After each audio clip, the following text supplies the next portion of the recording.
The silent vessel. The starship hung quietly in orbit above the dusty red moon, untouched for years. It was massive, almost the size of a small city, and it glowed with blue lights that blinked in strange patterns. No one had ever seen it move. No one had ever seen it respond. And yet it had been found fully powered, waiting. Dozens of alien species had tried to fly it. Pilots, commanders, scientists, and even psychics had taken turns entering the ship. But the result was always the same. Nothing. The ship remained cold and still, as if asleep. Some said it was broken. Others believed it was cursed. A few thought it was simply waiting. Captain Roland, leader of the intergalactic research fleet, stood inside the command dome of the alien ship. His people, the thin and tall Zalari, had spent months studying its systems. Everything inside was working. Power was stable. The control panels were clean. The pilot seat sat at the front of the dome, smooth and glowing faintly, untouched. It rejected every being who sat in it. The seat would turn dark and cold the moment someone tried to take control. "We've tried everyone," Roland said, rubbing his head in frustration. "This ship has chosen to stay silent." A technician nearby cleared his throat. "There is one last species we haven't tested." Roland looked up, confused. "Who?" "The humans," the technician said. The captain frowned. "Humans? From that death world called Earth?" "Yes," the technician replied. "They've been watching us test the ship. One of them, his name is Tom, has asked for permission to try." Roland hesitated. Humans were strong, yes, and quick to learn. But they were also unpredictable and emotional. Still, they had proven their worth in many areas. Combat, engineering, even diplomacy. Perhaps there was something strange about them that matched the ship's needs. "Fine," Roland said at last. "Let the human try. We have nothing to lose." A few hours later, Tom walked into the command dome. He was average-sized, with short brown hair and calm eyes. He didn't speak much. He simply walked straight toward the pilot seat, placed his hand on the glowing armrest, and sat down. Everyone watched in silence. The lights across the ship suddenly flickered. The control panels came to life. Symbols lit up. The floor shook gently. A low hum spread through the room like a sleeping giant waking up. The pilot seat glowed bright blue beneath Tom. It did not reject him. The alien crew gasped. "It's responding," someone shouted. Tom looked around, wide-eyed but steady. He placed both hands on the controls and smiled. "Feels like it was waiting for me." Roland stood frozen. He couldn't believe what he was seeing. "Run a full system. Check," he ordered. "Make sure we're not imagining this." The technician's fingers danced over the console. "Everything's online. Engines, weapons, shields, the ship is fully awake." The news spread fast. The galaxy had tried to tame the silent vessel for over 5 years, and yet it took a human, just one, to awaken it in seconds. No one knew why. But one thing was clear now. The ship had been waiting, and it had been waiting for a human. The test flight. The command dome buzzed with energy. Every screen lit up. The alien crew scrambled to monitor the sudden activity, unsure of what would happen next. Tom sat still in the glowing pilot seat, hands resting on the controls. The ship responded to his presence like it had been waiting forever for him. Captain Roland stared at him, still trying to understand. "What did you do?" he asked, stepping closer. Tom shrugged. "Nothing. I just sat down and it felt natural. Like it knew me." The words sent chills through the crew. "Can you fly it?" Roland asked. Tom looked at the console. Symbols and glowing paths lit up before him. He tapped one gently, and the ship rumbled. Outside, the massive vessel slowly started to move. The stars shifted. The moon's surface rolled away beneath them. "It's flying," said one of the technicians in awe. "It's actually flying." Tom nodded, concentrating. "Yeah, the controls aren't like anything we have on Earth, but I can feel what they want me to do. It's almost like it's alive." The ship's engines purred as if agreeing with him. It moved with purpose, with grace, and with strength. The massive vessel glided through space, smooth and silent.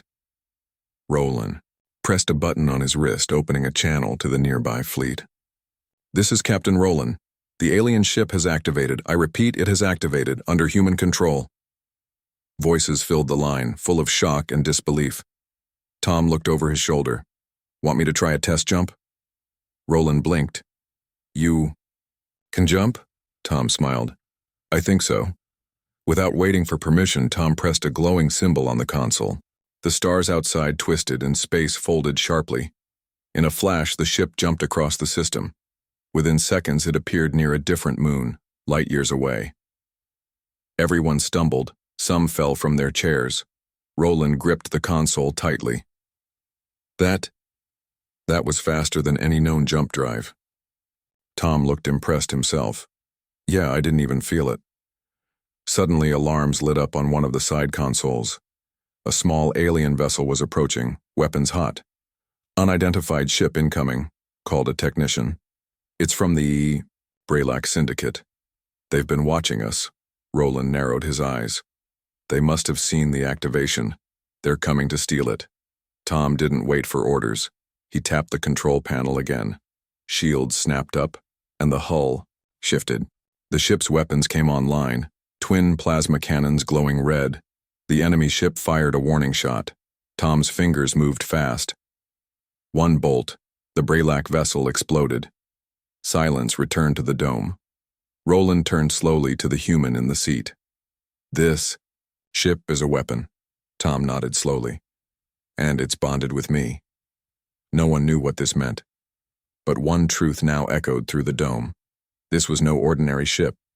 And Tom, the human, was now the only one in the galaxy who could command. In the human interface, the alien starship now moved like it had never been asleep.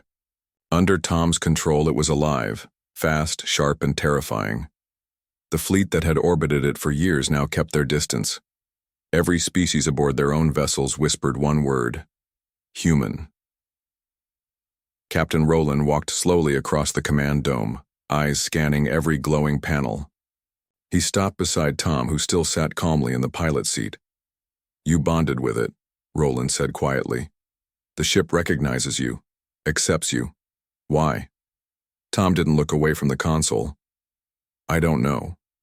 But when I sat down, I felt something, like it was reading me. Not just my mind, my memories, feelings, everything." "Alive?" Tom nodded. "Not fully, but close. It's not just a machine. It feels old and waiting." The ship drifted in space, shields up, weapons down. The crew of the research fleet watched it cautiously, as if it might suddenly attack them too. Back at Roland's main cruiser, the High Council of Allied Species began sending urgent messages, questions, demands, warnings. Some wanted the ship studied. Others wanted it destroyed. A few feared it had chosen the humans, and that changed everything. Tom stood up slowly from the seat. As he did, the ship dimmed slightly, as though it sensed his absence. The consoles faded, the hum softened. Roland's eyes widened. "It responds only to you." Tom placed a hand back on the armrest. Instantly, the lights returned. The hum grew stronger. "It's not just flying it," Tom said. "It's like it trusts me." The crew was silent. One of the younger alien technicians walked forward nervously. "What if the ship was made by humans, long ago?" Roland frowned. "That's impossible. The structure is older than any human civilization." Tom shook his head. "Maybe not made by humans, but for them, or something like them. Something close to us." Roland looked disturbed. "You think this ship has been drifting for thousands of years, waiting for the right species?" Tom's voice was low. "Not the right species. The right mind." Just then, a new alert lit up. Multiple unknown ships had just entered the system.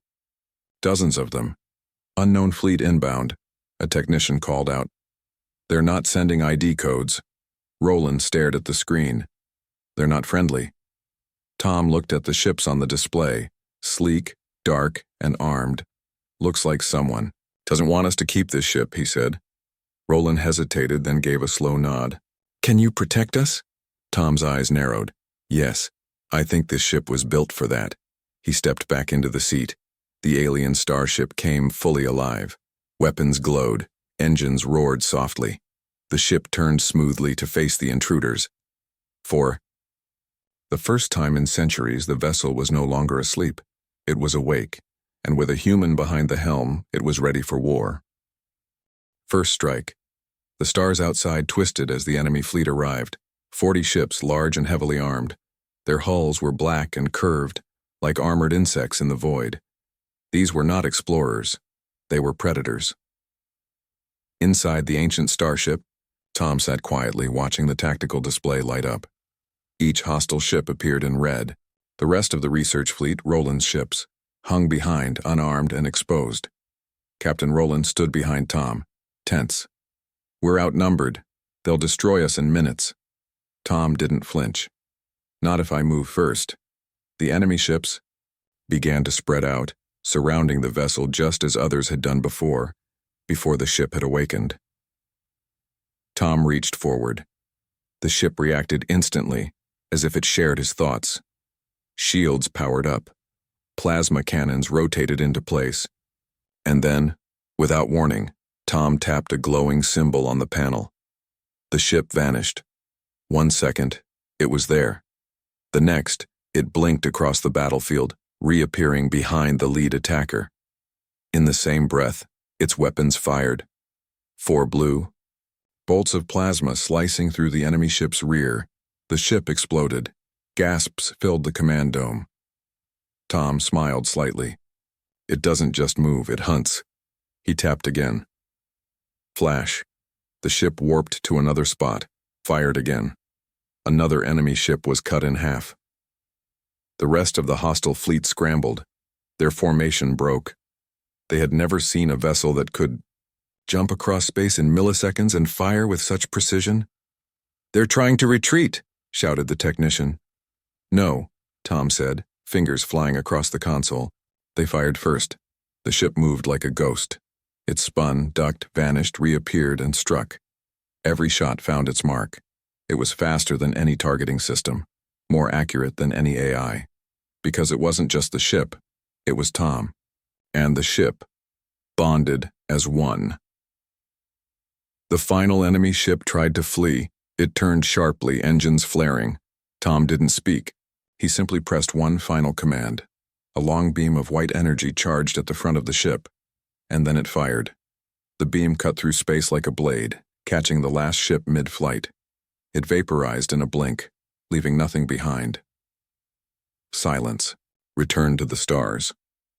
Captain Roland stared at the screen in disbelief. 40 ships, gone, in less than 5 minutes. Tom stood up slowly.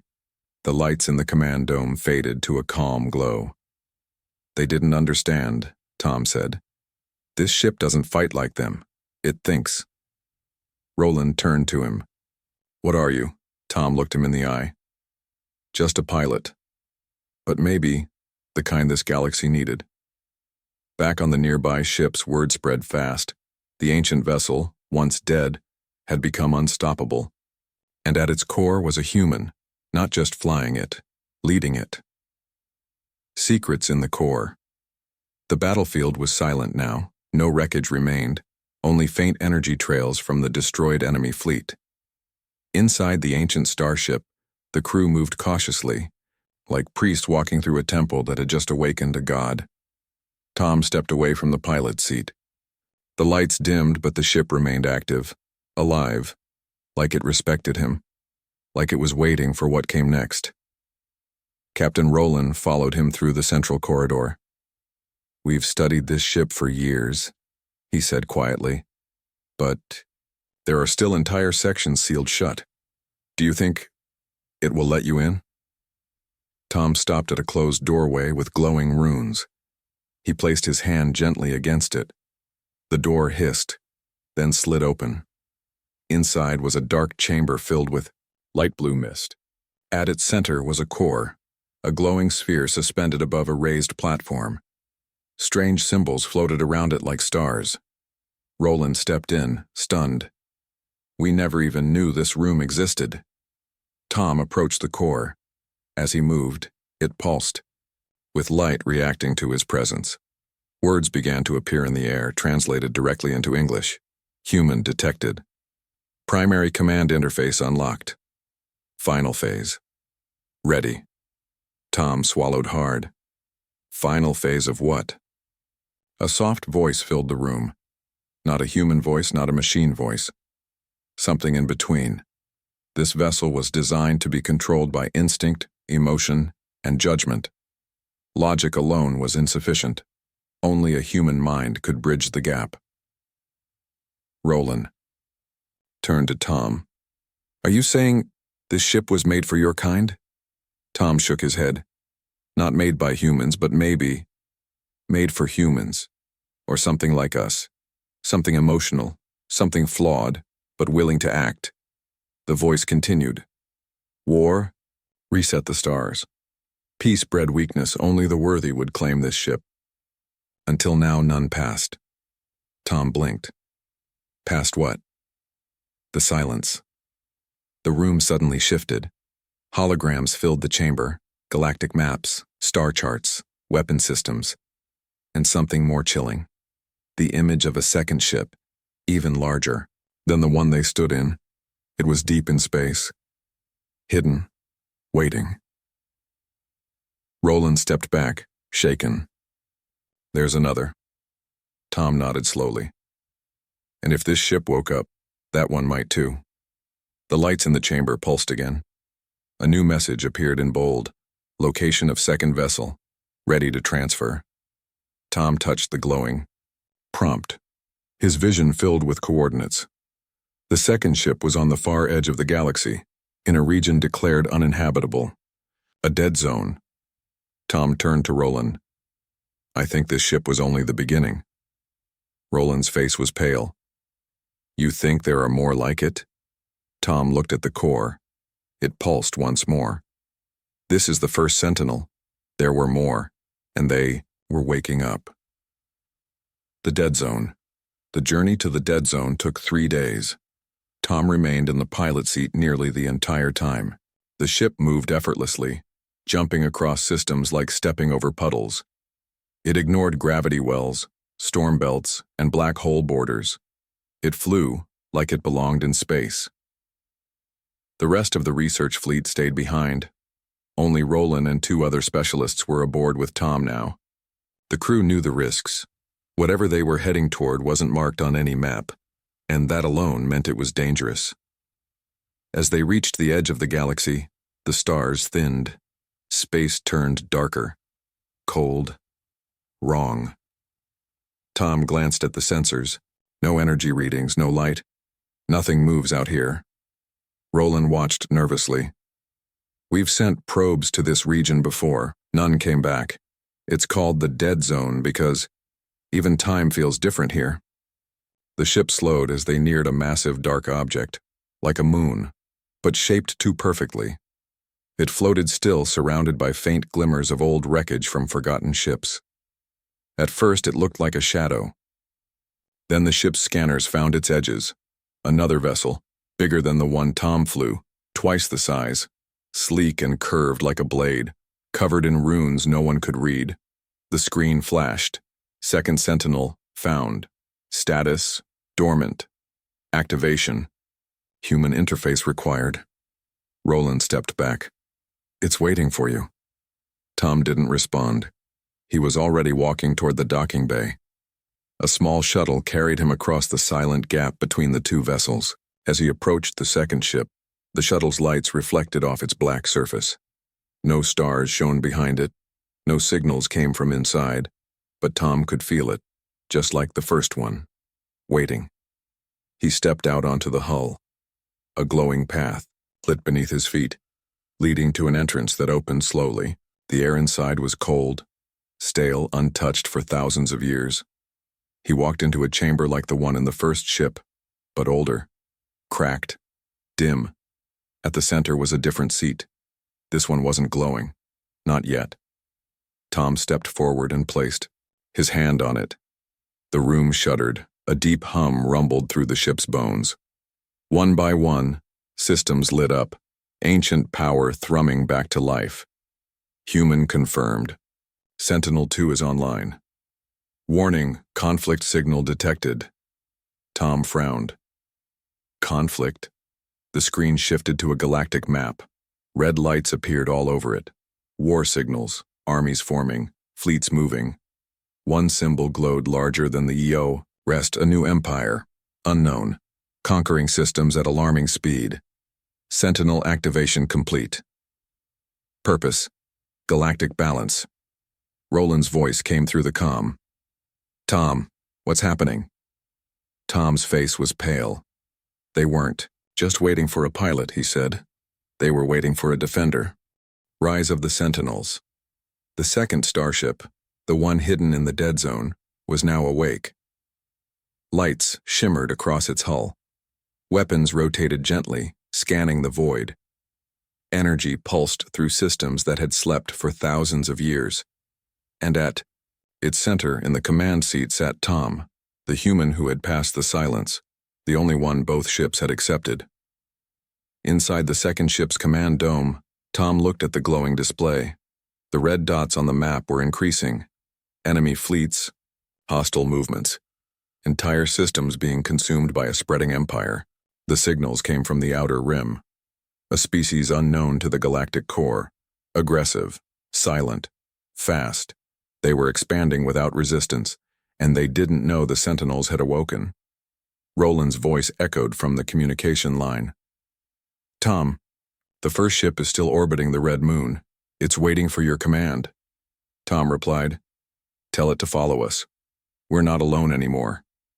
Within minutes, the first ship, now known as the First Sentinel, warped in beside its larger sibling, forming a pair of ancient giants side by side. Together they made the rest of the galaxy's ships look like toys. Tom stood in the main interface chamber, arms crossed, deep in thought. These ships weren't made to conquer, he said. They were made to stop those who try. Balance, Roland added. Like guardians. Tom nodded.